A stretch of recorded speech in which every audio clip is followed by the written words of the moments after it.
Hello दोस्तों, आज की वीडियो में हम बात करने वाले हैं कि जेई मेन के पॉइंट ऑफ व्यू से हमें ऑर्गेनिक केमिस्ट्री कैसे पढ़नी चाहिए।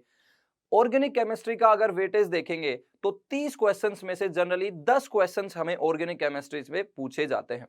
ऑब्वियसली जेई मेन एनटीए जो है वो पूरा जस्टिस करता है। फिजिकल केमिस्ट्री में से भी ऑलमोस्ट 10 क्वेश्चन, इनऑर्गेनिक केमिस्ट्री में से भी 10 क्वेश्चन और ऑर्गेनिक केमिस्ट्री में से भी 10 क्वेश्चन पूछे जाते हैं। तो ऑर्गेनिक केमिस्ट्री के लिए मैंने ये वीडियो स्पेसिफिकली इसलिए बनाई है क्योंकि बहुत सारे बच्चों को ऑर्गेनिक केमिस्ट्री से डर लगता है। जैसा मैं खुद भी मानता हूं कि जब मैंने अपने टाइम पे प्रिपरेशन करी थी तो ऑर्गेनिक केमिस्ट्री से मुझे डर लगता था। इसका रीजन मैं आपको बताना चाहता हूं। दोस्तों, रीजन ये है कि जब हम लोग कोई भी कोचिंग में अपनी तैयारी करते हैं तो वहां पर ऑर्गेनिक केमिस्ट्री हमें बहुत ज्यादा पढ़ाई जाती है, बहुत ज्यादा पढ़ाई जाती है। बहुत ही ज्यादा मैकेनिज्म बताए जाते हैं, बहुत सारे एग्जाम्पल्स करवाए जाते हैं और इतनी सारी रिएक्शंस पढ़ा दी जाती हैं जिनकी हमें जरूरत नहीं है अगर JEE Main point of view से देखेंगे तो। मैं आपको सिर्फ और सिर्फ JEE Main point of view से दोस्तों ये बात कर रहा हूं। अगर आप जेई मेन की तैयारी कर रहे हैं तो हमें इतनी सारी रिएक्शंस पढ़ने की जरूरत है ही नहीं।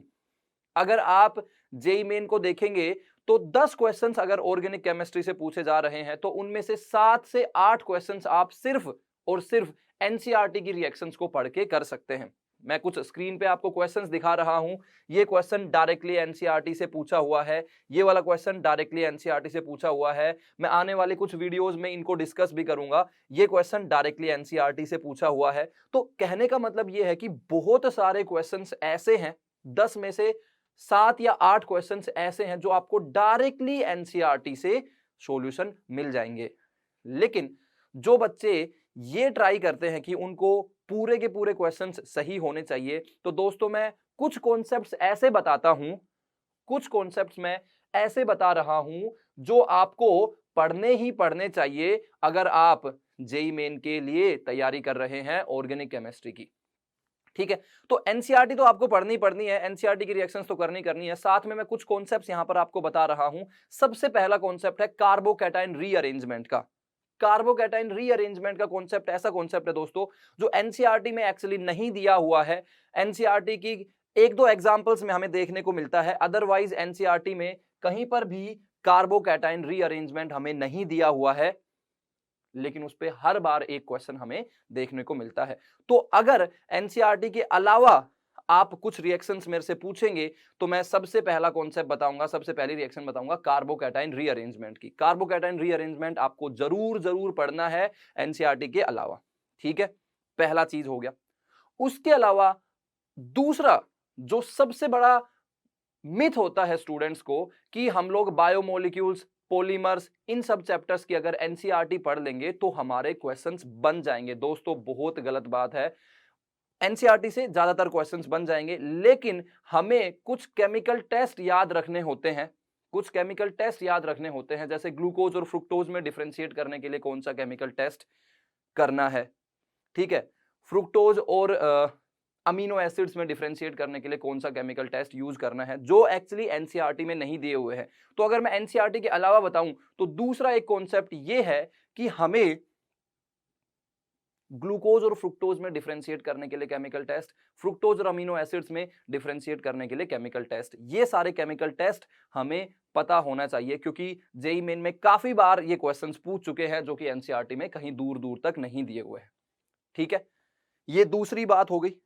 उसके अलावा तीसरी बात मैं बताऊंगा कि आप एनसीईआरटी के पीछे वाले जो एग्जांपल्स देखेंगे, ऑर्गेनिक केमिस्ट्री की बात कर रहा हूं, एनसीईआरटी के पीछे वाले एग्जांपल्स में देखेंगे तो हमको बहुत सारे कन्वर्जन्स दिए हुए हैं, बहुत सारे कन्वर्जन्स।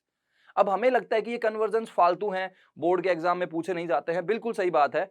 लेकिन उन्हीं कन्वर्जन्स की रिएक्शन पे बेस्ड क्वेश्चन हमें जेई मेन में देखने को मिलते हैं।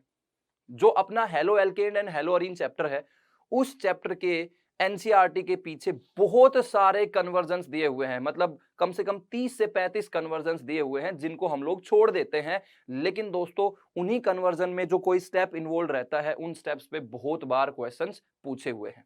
ठीक है, तो अगर मैं पूरा समराइज करूं कि ऑर्गेनिक केमिस्ट्री आपको कैसे प्रिपेयर करनी है जेई मेन के लिए, तो सबसे पहला हमको अपने नोट्स पढ़ने हैं, लेकिन मैकेनिज्म नहीं पढ़ना है। नोट्स पढ़ने हैं, मैकेनिज्म नहीं पढ़ना है, और नोट्स में से भी उन्हीं रिएक्शंस को पढ़नी है जो एनसीईआरटी में दी हुई हैं। तो आप इधर की तरफ नोट्स रखेंगे, इधर की तरफ एनसीईआरटी रखेंगे, और फिर उन कॉन्सेप्ट्स को पढ़ेंगे, अपने नोट्स को पढ़ेंगे, लेकिन एनसीईआरटी को ध्यान में रखते हुए। पहली चीज ये हो गई। दूसरी चीज, एनसीईआरटी के अलावा और कौन सी चीजें पढ़नी है? कार्बोकैटायन रीअरेंजमेंट का कॉन्सेप्ट पढ़ना है। उसके अलावा कौन सा कॉन्सेप्ट बताया मैंने? ग्लूकोज और फ्रुक्टोज के बीच में डिफरेंशिएट करने के लिए केमिकल टेस्ट, फ्रुक्टोज और अमीनो एसिड्स में डिफरेंशिएट करने के लिए केमिकल टेस्ट। ठीक है। तीसरी चीज क्या बताई मैंने कि आपको जो ऑर्गेनिक केमिस्ट्री के चैप्टर के पीछे जो कन्वर्जन्स दिए हुए हैं वो कन्वर्जन्स जरूर पढ़ने हैं। साथ साथ में मैं आपको बताता हूं कि 11th क्लास की जो ऑर्गेनिक केमिस्ट्री है उसमें से भी काफी बार क्वेश्चन पूछे गए हैं दोस्तों, तो उनको भी हमें नेग्लेक्ट नहीं करना है। हाइड्रोकार्बन चैप्टर में जो रिएक्शंस दी हुई हैं उन पे भी बहुत बार क्वेश्चन पूछे जाते हैं, उन पे भी हमको बहुत बार क्वेश्चंस देखने को मिलते हैं। चलिए अब एक लास्ट पॉइंट और बता देता हूं। जेईई मेन में बहुत बहुत ज्यादा बार हमें क्वेश्चन पूछा जाता है फंक्शनल ग्रुप्स के बीच में डिफरेंशिएट करने के लिए। फंक्शनल ग्रुप्स का जो केमिकल टेस्ट होता है उस पे बेस्ड क्वेश्चन बहुत ही ज्यादा जेईई मेन में पूछा गया है। ये फंक्शनल ग्रुप्स के टेस्ट याद कीजिए, हमने अपने प्रैक्टिकल्स के टाइम पे पढ़े थे। तो हमें लग रहा था कि सर प्रैक्टिकल के टाइम पे पढ़ेंगे, वाइवा में फेंक देंगे और उसके बाद में उनका कोई यूज नहीं होगा। दोस्तों बहुत ही गलत बात है। जेईई मेन में बहुत ज्यादा बार केमिकल टेस्ट पे क्वेश्चन पूछा गया है। जैसे 2,4-DNP रिएजेंट पे बहुत बार क्वेश्चन पूछा गया है। अल्कोहल को आइडेंटिफाई करने के लिए जो कैन टेस्ट होता है, सेरिक अमोनियम नाइट्रेट, उस पे भी बहुत बार क्वेश्चन पूछा गया है। तो दोस्तों जो केमिकल टेस्ट हैं जो प्रैक्टिकल्स के टाइम पे हमने पढ़े थे उनको भी आपको जरूर करना है। तो दोस्तों अब ऑर्गेनिक केमिस्ट्री को रिवाइज करवाने के लिए मैं आपको 2 मिनट सीरीज लेके आ रहा हूं, जिसमें मैं आपको छोटे छोटे कॉन्सेप्ट्स ऑर्गेनिक केमिस्ट्री के लेके आऊंगा आपकी प्रिपरेशन करने के लिए। तो चैनल को सब्सक्राइब कीजिए और घंटी दबाना ना भूलें।